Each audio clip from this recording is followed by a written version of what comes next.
Alright, moving on to Chapter 10. We're hitting our crew deck quarters now, so we will be able to finish up our master key at this point, which we will do immediately upon reaching there. As you can see, our objective updated for our side quest for Tram Supervisor Benson's rig. So we can actually get that early on in this chapter, and then we make the master key immediately upon getting it. So what we're going to do is work our way to Chapter 10 normally, as you would to get to the crew deck. So we're going to go back up to the bridge atrium, go into the store hallway, past the store, but straight where we had a locked door before. And that'll take us to the crew deck transition area.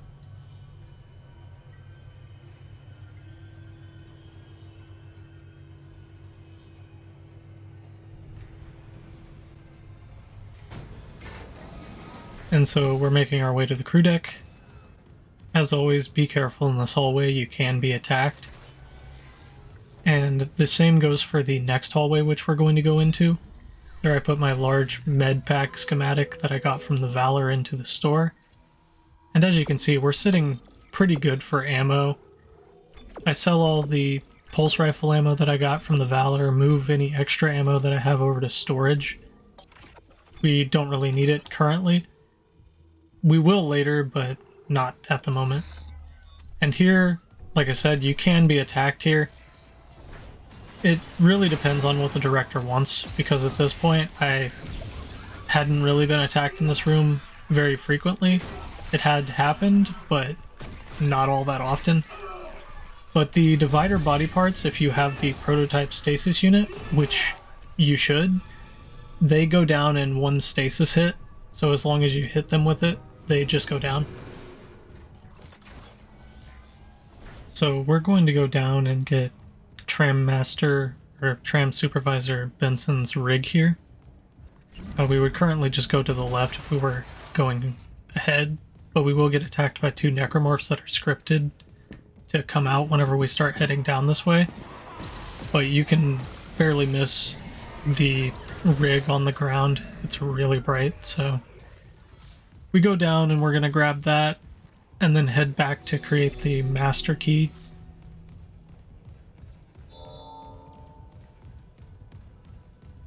So now it's just a quick trip back up through the bridge where we had been before.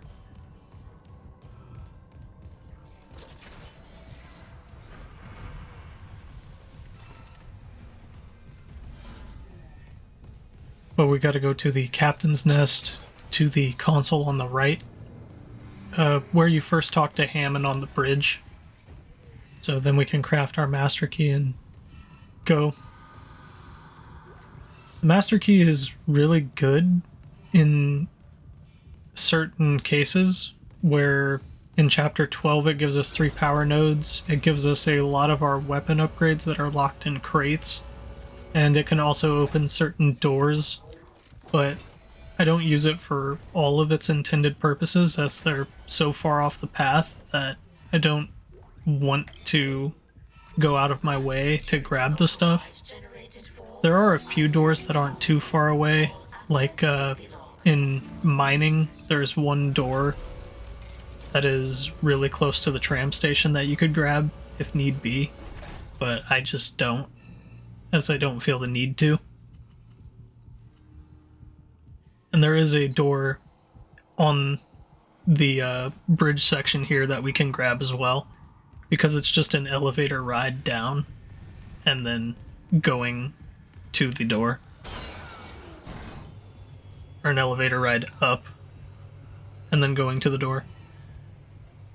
Because the door is literally right outside the elevator, it's just a simple load time and then walking in.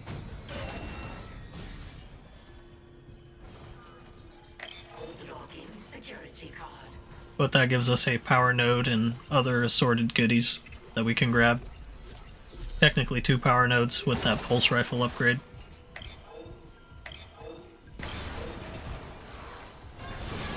And here we get some necromorphs.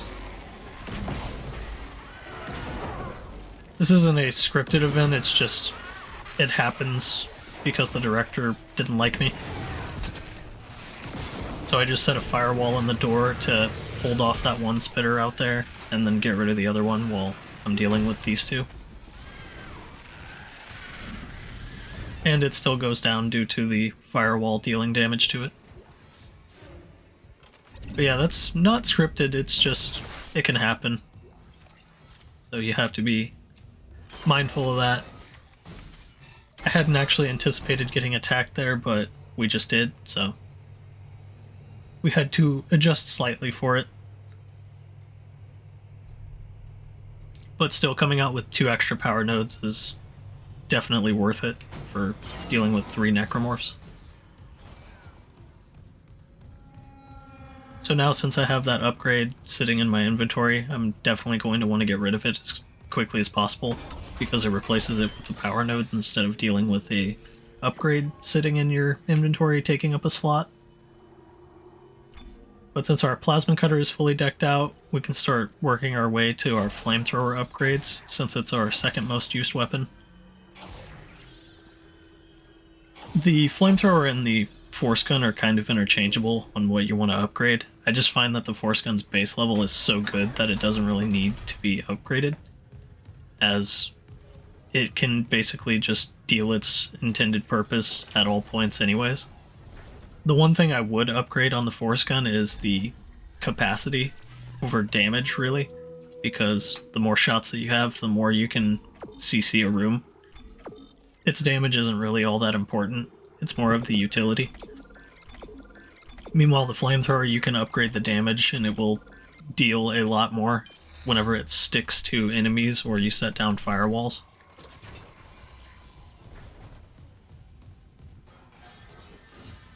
And we're just going to start working our way to the crew quarters now.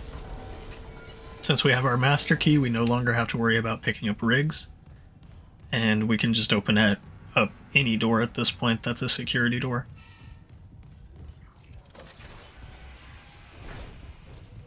And you have to be mindful in these transition areas because you can still get attacked. I have been attacked at the upper level here, where that vent is currently going to burst, so be mindful of getting attacked. You can at any point along the way. Even in the tram stations, on very, very rare occasions, I've been attacked. Not this particular tram station, but back in the flight lounge. So you have to be aware of the fact that that can happen.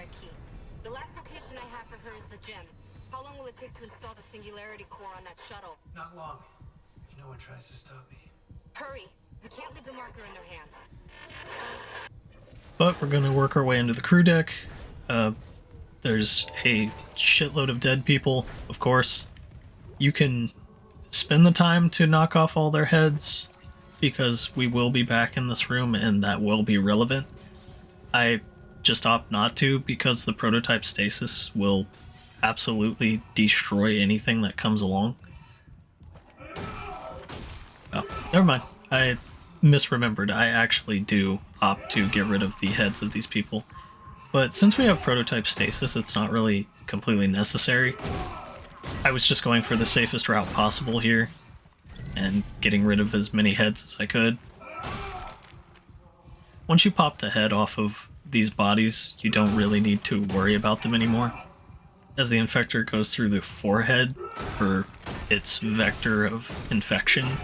That's the only part that matters, and it can infect just heads, so you don't have to worry about it infecting a head to become like a divider head of any kind. It'll just make normal slashers and nothing else. So we just get rid of all of the heads on the bodies. That's easy enough. But we will be coming up on our last suit upgrade in the locker room here, which we 100% want to grab. It's just sitting on the bench there. So until New Game Plus, this will be our highest level suit. Ignore the shower jump scare here coming up. It's just to spook you, and all of the dead people are also to spook you, thinking that something may happen there, but nothing does. So now that we have that suit, we're absolutely going to upgrade to it because we have the money for it. It will increase our inventory and our armor to the max rating.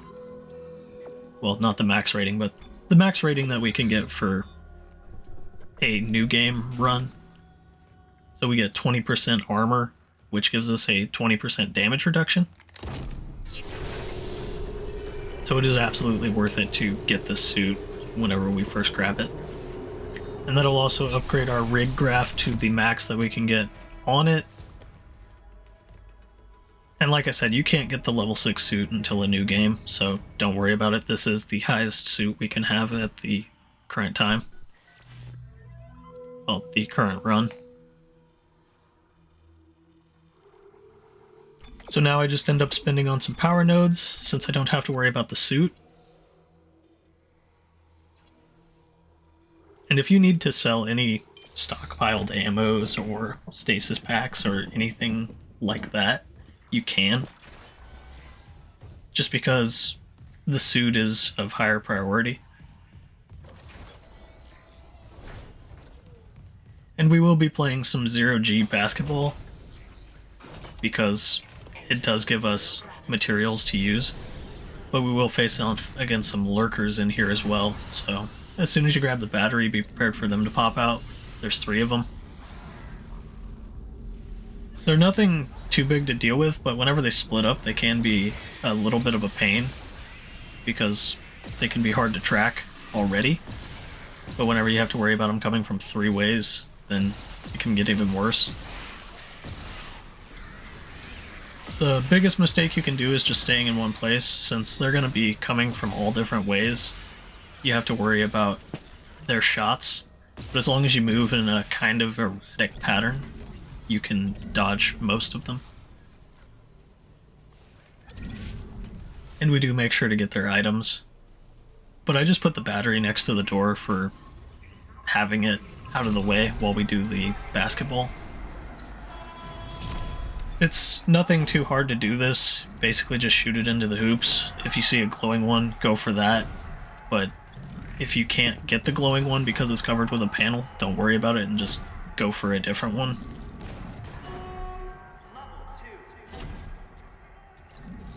Pretty much just going to let this play out as it would normally, but just so you know, aim for the glowing ones.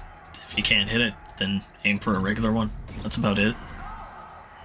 But this will be about 3 or 4 minutes, so I'll just let this play, and then I can put up a stamp to skip the basketball section, and I'll be back after it's done.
But we've completed our basketball game. Once you hit level 6 and it says high score mode, you don't have to keep playing. You've unlocked all of the lockers. So we just go ahead and open up all of them, take everything from them. There's a power node and a semiconductor that we take. So that's why we play the basketball. Now we can go upstairs and get our crew barracks key card. So we do need that to progress. But then we'll go downstairs and out, not through the showers, just through the hallway, and there will be 2 pregnants that attack. The first one is triggered while we walk up here, and the second one comes out behind us, so we get rid of them the easy way, just prototype stasis, get rid of the arms, and then use the arms of that one on the other one down the hall. But once we enter into the next room, there will be a necromorph faking it on the floor. So be prepared for that guy, and there's also going to be a bunch of infectors. Here I know he's faking it, so I just grab these arms to throw at him. And he's gone. So now the infectors come in once we hit a certain point in the room. But since we got rid of all of the bodies and their heads, except for that one, I had missed one. But once we get rid of all of the bodies and the heads in the room, except for the obvious missed one, then they have nothing to infect. And even if you do miss one, it's not much of an issue. Like there, I just stasised it, and since it's stunned, you can stomp it. So now we can sell that semiconductor, we can get rid of any ammo that we're never going to use, like the contact energy or the pulse rifle rounds.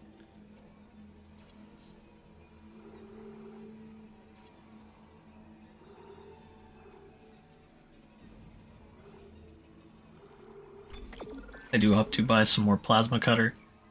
I do still have contact energy in my inventory, that was just me scanning over it and missing it, so if you're not going to use it, just sell it. But we do go up to the 3rd floor now, because there is a closet up here where only one infector is going to come out. So once we walk towards this vent, it'll pop out. If you have stasis, you can stasis it, or you can use the fan that it busted out with. After that, we just go into the closet.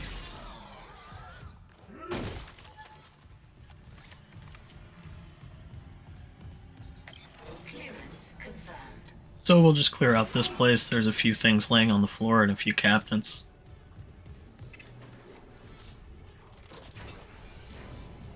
But now we're going to go down to floor 1, and there will be a cutscene involving Mercer. And be prepared after the cutscene to get attacked immediately, so that's why I refill my stasis, so I'm ready for it.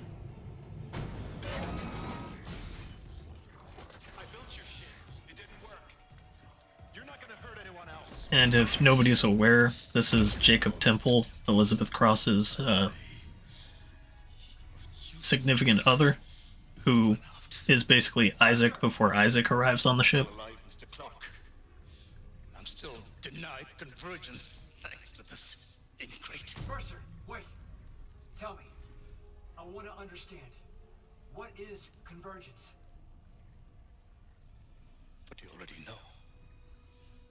Dead or living, we all feel the marker's true purpose. Don't you want to be reunited with the people you lost? Aye. Yes. Then why not me? Mr. Temple has refused. But we are so close. Everything that has happened on Ishimura is just the beginning. When you put it that way, you and your marker can go to hell.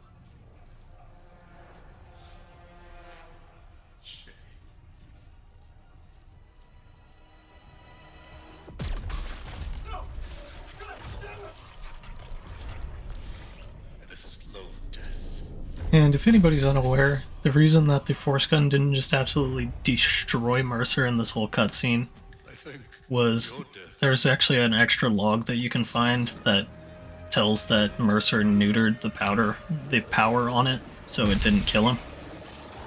But we get attacked by the Hunter immediately, we just stasis him, and then the pustule that we need to destroy is right outside the broken window there. We just get rid of it and then be prepared to run out the door while the hunter is in stasis. And once you pass the door threshold, he just stops anyways, so. But we'll go down the hallway filled with growth and through the cafe downwards. But you're on it right, Isaac. Everything's gonna be just like it was. And there I just check for any extra materials that may be down the hallway. I've had stuff spawn there before. I'm not sure if it was originally intended, but there is also materials over in the corner, boxes. But once we go down this elevator, be prepared to get attacked by dividers. So we can set up with our force gun, we can use our plasma cutter from the elevator, we can do all kinds of stuff. I opt to just hit it with stasis, but there is the second one coming along. I do hit them with firewalls while they are stasised because it still does a lot of damage, so there's also that you can do. And whenever the parts end up separating, as said before, you can use the stasis to basically one-shot them, or the force gun is also equally as good. Now we've got materials up on the bar here, and there is also a ruby semiconductor over there, so we want to get that. We grab all the materials from the main section there. We grab this box, but then you can see the ruby semiconductor there glowing at the bar, so we grab that. Now we can use the store and the bench freely here. So I sell that conductor, I finally get rid of the contact ammo that was in my inventory, just using up a slot for free. And then we go to the bench. And since I have my level 5 suit, that means I can upgrade that. There's no HP on this level, but we can still do it, because having extra energy for stasis as well as extra size and duration is really good. And there I just start upgrading my force gun because I have nothing else to upgrade, so if you can, you might as well. But there will be an extra power node down the hallway to the left. I run to the right just to get this guy to spawn, because he will spawn once you go down the end of the hall. So it gives you plenty of room to deal with him. Now we go into the standard crew quarters. We have to get rid of all of the barricades on the wall or in front of the door, but there will be materials and boxes in this room that we can collect. The stasis canister over on the wall, actually save that, because we're going to be using a skip later, a bit down the line, but since objects have permanence, even whenever you take them between sections, that you can use it for a particular quarantine skip that happens in the executive quarters. So we're going to actually grab that whenever we go. And here there's only 2 guardians in this room until you activate the tendril or destroy the tendril, so you don't have much to worry about in this room. And the guardians go down in one shot from a prototype stasis anyways, so we can use that or we can use firewall.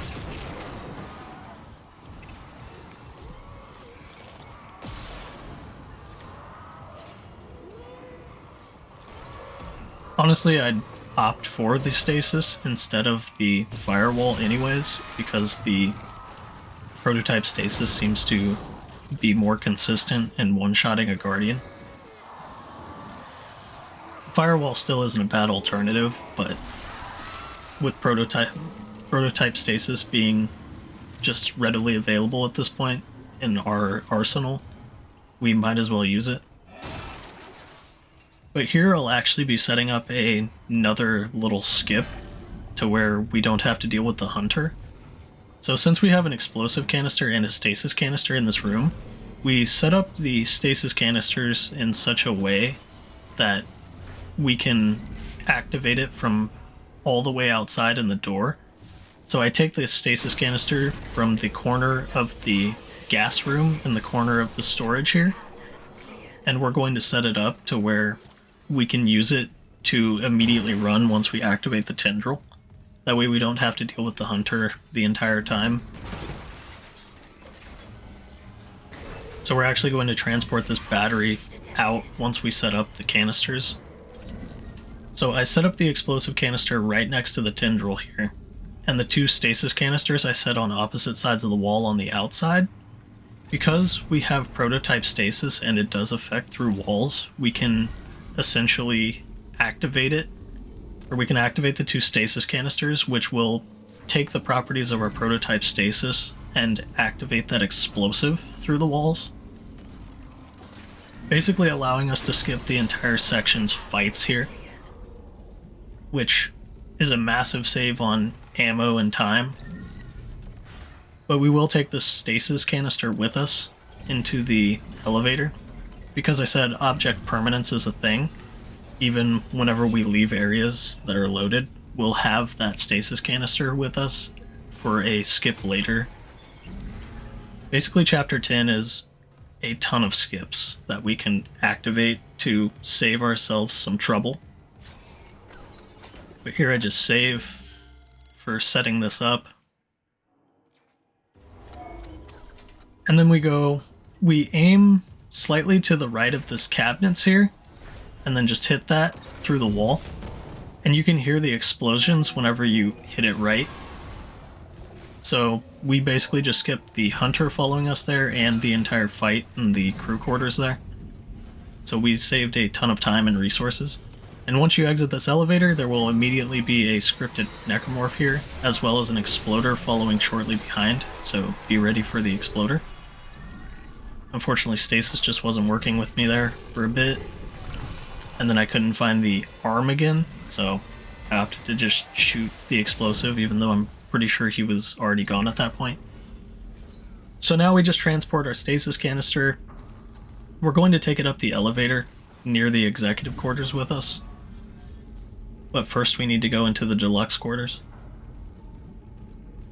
And here the director usually does the fan event I've usually always had, but I've noticed whenever it is the malfunctioning fan that nothing usually jumps out with it, so I just ignore it and keep walking.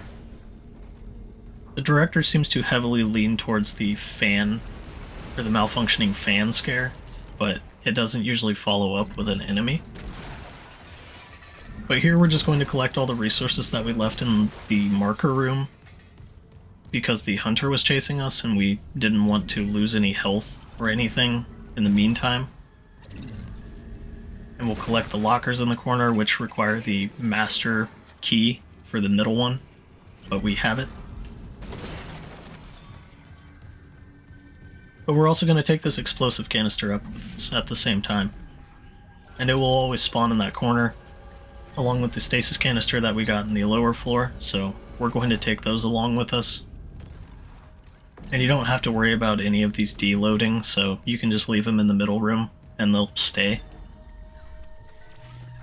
As said before, object permanence is a thing in this game. So now I'm just making some room for stuff that I might collect in the next parts. I have a ton of health packs on me currently, so I don't need all of them for the sections coming up, since they're just going to involve skips. But here we're going to work our way into the deluxe quarters. There's cabinets and materials littered throughout the place, but once we get into the common area section here, we're going to get a quarantine. Stick by the pillar over here, because one will spawn in the middle of the room and the other two will spawn at the far side, and we want to use the pillar to protect ourselves from these spitters. And you can tell whenever they're spitters just because they have the yellow pus-looking stomachs, just to identify them at a distance. But they're basically the same as regular slashers, but once they're at a distance like this, they will prefer just spitting at you.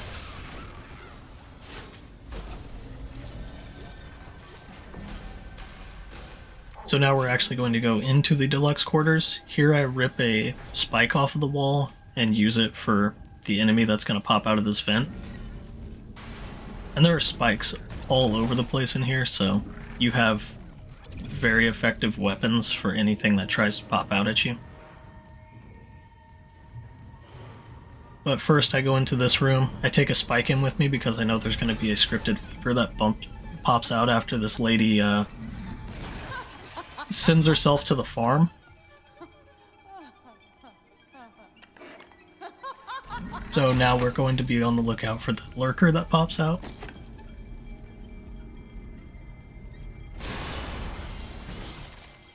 And for some reason the first one didn't activate. I think whenever enemies bust out of vents, they have like some scripted invulnerability for a little bit. It's really odd. But the second one got rid of the lurker, so it wasn't that big of a deal. And here we'll have a scripted guy once we pick up this battery. He's just laying on the floor. You can use one of the spikes off the wall like here, and he's gone. But then there was a guy that busted out behind me, so I ran into this room, and I know he's going to bust out, so I prototype stasis, use the 2 fan blades, and then try and find the spike that was on the wall, but it's gone, but then it's right there, so I pick it up and air blast him into the air dryer. But that's about it for this room. There's not really much in there. So now we're going to check out Mercer's office after activating the doors from that battery, because that will allow us to get a flamethrower upgrade in the room on the opposite side of the common room. But here we just have Nicole's last part of scientific methods, so this is the end of Nicole's quest chain, side quest. Isaac. Sorry, late shift. How are you? My mother, she's, Octavia? How's she doing? she's dead, Nicole. They both are. She killed my dad, then herself. Yeah. The church. They, took the bodies before I could, Oh my god. Oh, Isaac, I'm so sorry. Fucking unitology brainwashing. Stop it. Just stop talking.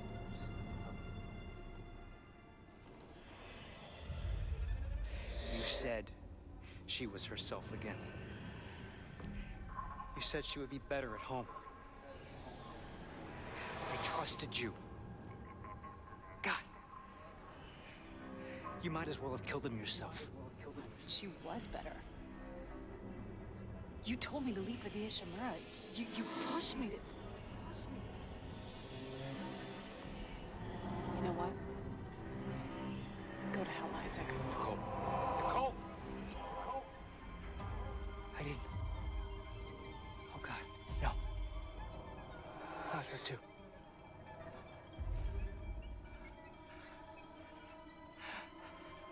As you can see, Isaac has been having a terrible time. It's me.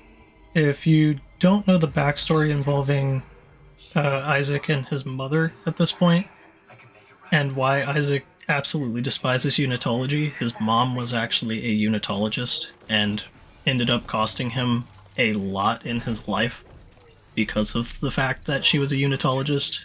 And if you know some real-world connections to that sort of religious setup, they take a lot of tithe money, essentially, to fund their expenses from all of their members. So Isaac's mom essentially cost him a lot in his life.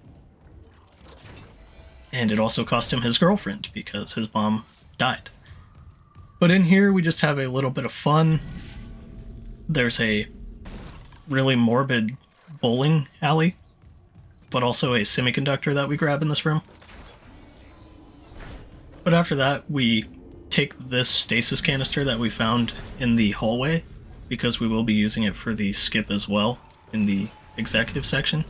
But before I take that to the main section, I go into the room here that's across from the hallway. It contains our flamethrower upgrade, which gives us a sniper flamethrower essentially, and also has some other goodies in it. So now we're just going to transport that stasis canister back to the main section just to get it to relative safety, and I don't have to drag it while I'm running for dear life. So now we have everything collected back in the center. Cue stunned confusion of why a door hit me while it was opening really quick, and then we carry on to activate the tendril. And since we can activate it with our stasis, because the shock field has damage to it and tendrils have essentially 1 health, we just do that and then run. You'll see the hunter pop out behind me, but you can get through the door before you ever have to worry about him. But here it actually causes a weird interaction with this Twitcher, who isn't really supposed to spawn here with that tendril still in the way, and it breaks his AI to find Isaac. So he's essentially a punching bag. He won't attack you no matter what you do. Until you exit this room and come back, his pathing can't find you. So he's essentially just a extra difficult cabinet to open at that point. But now we're just going to start transporting these stasis canisters and stuff over to the executive quarters, because we'll need them for a particular skip. All of this is worth it just to save the little bit of resources and possible damage that we'll incur in the executive quarters, so that's why I end up doing it. It isn't really necessary, because the executive quarters quarantine is like 4 necromorphs and an infector that you have to worry about. So it doesn't skip a ton, but it's still something to ease worries. And here I notice we have like 12 open slots, so I just don't worry about it in the store. But I will save before we do the skip, as it can go wrong. You can just waste canisters, and then you fail the skip after all that time of setup, so I just save to be ready for it. It doesn't fail, but in case that it does.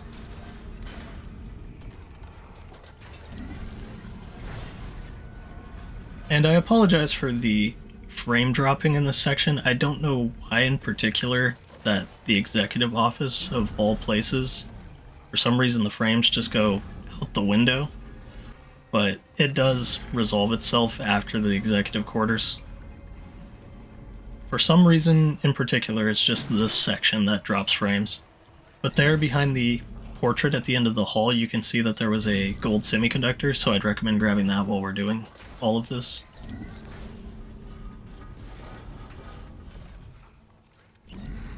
And we'll just kind of leave everything else here while we go and clear out the other rooms. If you have done New Game Plus with the marker fragments, you can actually put them on the candles here, and that'll give you a different ending. So if you're unaware of how to do that, there's a marker fragment hidden in most every chapter. You just grab them and put them on the candles in this particular section.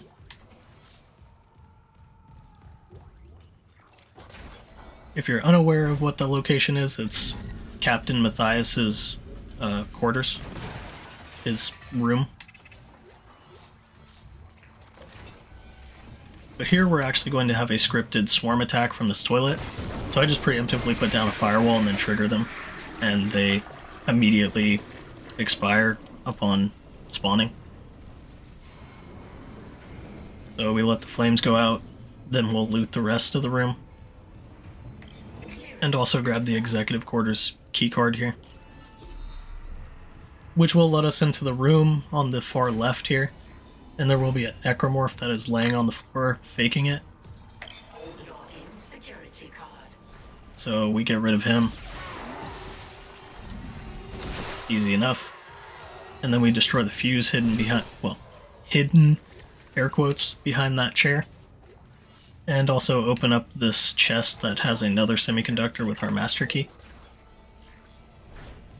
But now we'll go into Chick's office. If you don't know, he's one of the guys from Downfall. So we grab all of the stuff in his room.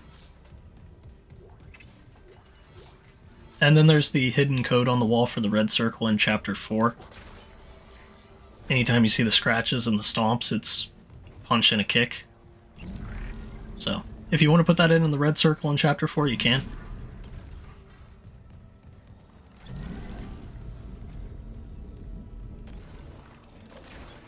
And there will be just a few more frame drops. Again, my apologies. While I was recording, it said that there were none, but it still happened, so kind of blemishes it. But here we're just going to set up the skip. Since the canisters have such a long range, I put 2 of them in both of these stalls, on the far side for this one and then on the close side for the other one. And then the explosive we put right next to the tendril, right underneath it. We stasis this door, run out as far as we can, and then stasis the canister that's closest to us in the stall. And since we were halfway through the room past the trigger for the quarantine lockdown, we can just run out of the room without being locked in with necromorphs. If you're wondering how that section goes anyways, that's how. We bypass a trigger. Since you have to destroy the tendril before the trigger will activate, we just bypass the trigger before the tendril. So we're out of the room, or we're out of the trigger before the trigger is activated, essentially.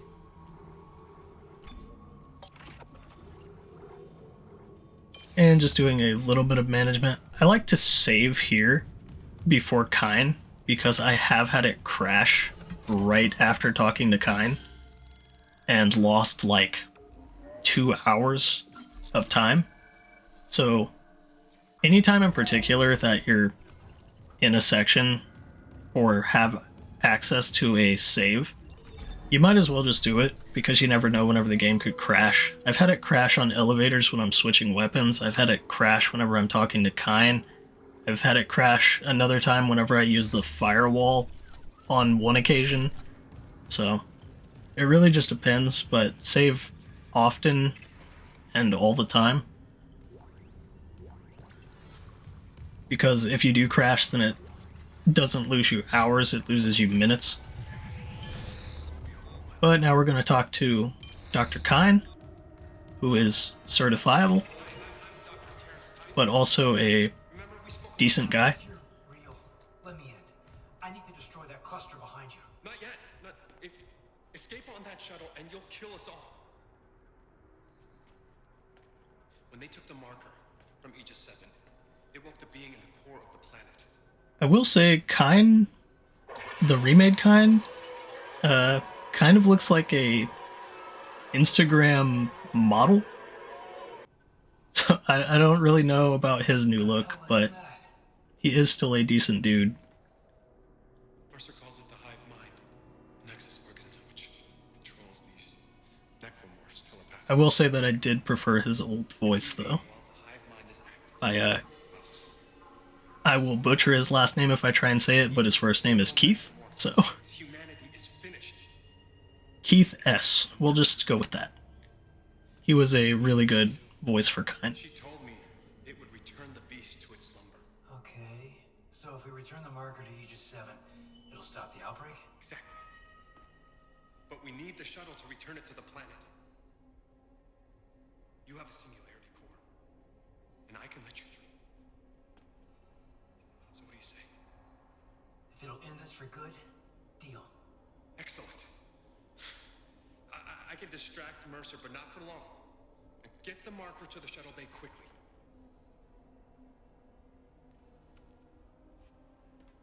Thank you, Mr. Clark, for helping me fix my mistakes. And here I always thought this was an interesting little detail. He stops to pick up his wife, and then slowly escorts her out.